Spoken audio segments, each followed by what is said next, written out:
This video is for my actors, directors, producers, creatives. If you're not any of those writers, please keep scrolling.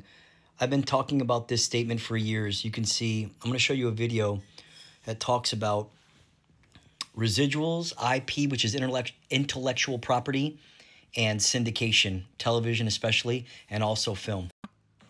Our salaries are fine, but you're making such massive profits in syndication. Profits of $3 to $4 million per show, and into infinity. Just jump on what he's saying. He's saying his show Friends was in syndication. Syndication, it means it goes over 100 episodes. The network makes stupid money when a show goes in syndication, okay? The TV schedule has changed now because of streaming, but back in the day, when you hit 100 eps, everybody gets rich. Now, everybody gets rich if you make the deal. The smartest guy in the room is a person that you never, ever expected. Jason Alexander and his crew were the smartest people in the room. They came together as a collective, and they asked for more money, and we're going to walk if they didn't. A lot of crew do this now. If you have an ensemble cast, Jerry Seinfeld, Larry David was the writer and creator, Jason Alexander, when you have 4 or 5 people that get together and say, this is our number or we walk, the studio balks all the time. And what he asked for was upfront money. And I'll tell you why that was smart. Because of the way SAG-AFTRA is, they have these wacko algorithms and forums that they could legal you to death talking about, oh, well, the residuals don't come here. They come here and here. And they're like, nah. You pay us upfront money, you figure out the residuals, or you keep them.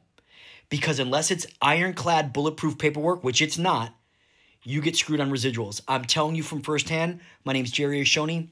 I'm a SAG-AFTRA actor for 25 years. I know exactly what I'm talking about. Into infinity. And you don't want to give us any of that? Okay. In order for us to feel good about doing this show, I want to leave the most successful half hour in the history of television knowing that I never have to work again. That is what I require, or you can't have my services. So knowing what all the revenues were, what we would have made had they given us the syndication, what everybody was making up front, we tried to figure out what percentage of the success formula of the show were the 3 of us. And we came up with Jerry, Larry, the writers, us, and everything else. The wonderful guest players, all the other stuff. Well, as 1/5 of that formula, we said, here's the number, $1 million an episode. Just to interject, you have to understand the studio and the network make exponentially higher money when the show does well and when it hits syndication. The ad revenue alone, it's hard to get those numbers. That's why a lot of actors, writers are afraid to not take small money up front because they don't know the numbers. If I told you a show was worth $300 million, would you balk at $1 million an episode? Of course not. If I told you a show was $1 billion on ad revenue for the first 10 years, would you balk at $2 million an ep? No way. When I tell you that these numbers are astronomical, that the networks were making on TV and film, it's dumb. And the fact that these guys changed television, I'm so proud of them. And when you uttered that number, what did they say?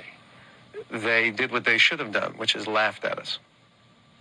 I also knew that it was detrimental to television if they made the deal with us. And it is proven to be detrimental. It is outrageous upfront money. Outrageous. It is bad for television. $13 million an episode for ER. $1 million each to Paul Reiser and Helen Hunt for a show that's number 25 to 30 in the ratings. These are bad prices. You ask for that kind of money when you are producing the kind of profit revenue that we are producing. But we couldn't ask for it on that side. They wouldn't give it to us. So we had to take it out up front. And I personally feel that we damaged the economics of television. Good for him, because you know what? The producers don't care about you. The network doesn't care about you. They only look at you as an asset when you make them money. When you don't make them money, the phone stops ringing. Trust me when I tell you that. I've been on both ends. And I tell all my friends that have great ideas and IP, we don't put a fraction of our stuff online because of we're afraid it's going to get stolen. The intellectual property, the IP, is what everything is. Go look at all the stories. Squid Game. The guy that made Squid Game, he's broke again. Why? Netflix gave him a stupid deal where they said, hey, we'll give you this, pennies on the dollar, but we own the name. Oh yeah, we'll bring you on as director, but they don't have to. They can wash him clean. He's broke again. How is he not a multimillionaire from Squid Game? How? I could go on and on about TV and streaming and film, the bad deals that people that do because they're desperate for cash. You guys got to get in a place where you're not desperate for cash. I say no all the time. You should say no all the time. And they don't care about Jerry Ashoni. They don't care about you either. But when you're hot, oh, everybody starts calling. So hold your IP and hold steadfast.